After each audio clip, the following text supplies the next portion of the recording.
propose an economy based on production, work, and knowledge. That's why we propose a tribute reform that generates justice. Take a part of his riches to open the doors of education of every child and young person. It shouldn't be looked at as a punishment. It's just the solidarity payment that someone fortunate does to a society. If we are able to carry a part of these riches created to the underfed children by something so simple as to pay our taxes, we will be more just and we will be in peace. It's not just about charity. It's about human solidarity. Solidarity has allowed people to survive. And one of the greatest conquerors of culture and civilization, we haven't advanced as humanity competing. We have done it helping each other. That's why we are alive on this planet. Are we going to be equal when the ones that have the most shares with the less fortunate, with children, boys, girls, young people, young men, women, old people? The education of the brain, of the soul, the solidarity. It's a tax. It's in the tax that pays the one who can afford to pay it. The state expense is not for the political mobs, it's for the people. That's why we have stated a tribute reform, a reform of health and pensions, a reform of labor hiring, a reform on education. That's why we have prioritized in our budget the education infrastructure and health, the drinking water, the neighborhood roads. Taxes are going to be just in a country that must recognize as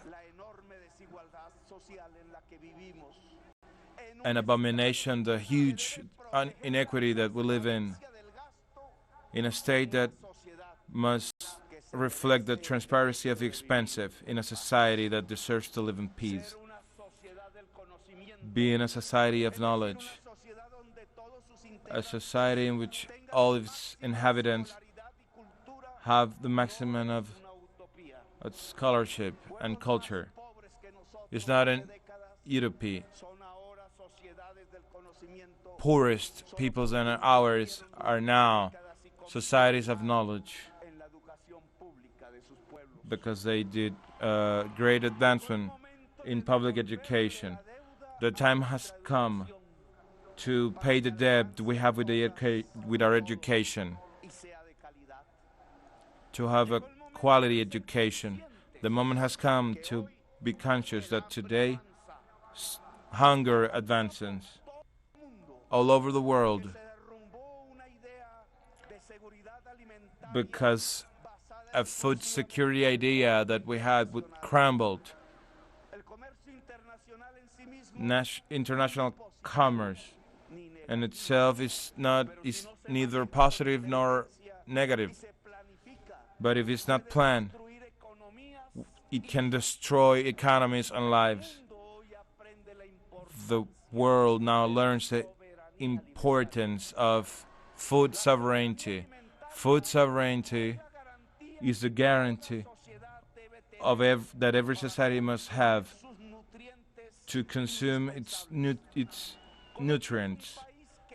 Colombia must and is able to enjoy food sovereignty, to eliminate hunger. A mission of the state, with all the private sector that wants to join, must guarantee the full healthy feeding of the whole Colombian society and achieve products for export. The land in which humanity discovered corn, we must once again produce corn. The state must provide technology to the farmers and private enterprises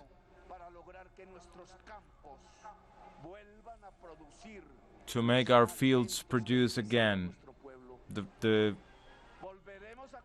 food we need. We are going to build irrigation districts again with the armies and neighboring roads with the soldiers of a country. They can join in a new social ethics. Helicopters and planes are not only used to bombard or shoot, they are also used to create the first introduction of mobility in preventive health for Colombian people. Only if we produce, we are going to be rich and prosperous as a society. The riches are in the work. That's why from this day forward, all the commodities are going to be part of a new productive economy administered by farming organization, by young people's cooperatives, and by female popular organizations.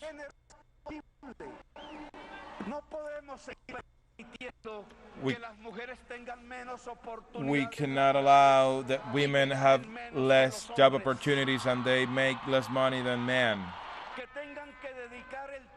That they need to devote triple or quadruple the hours of home laborers, that they have a minor representation in our institutions. The time has come to fight all these inequities and to even the scale. A green future is possible. Climate change is a reality, and it is urgent. This is not about rights and lefts. This is about science. We need and must find a sustainable model of new society. There's only one future possible if we find balance. Our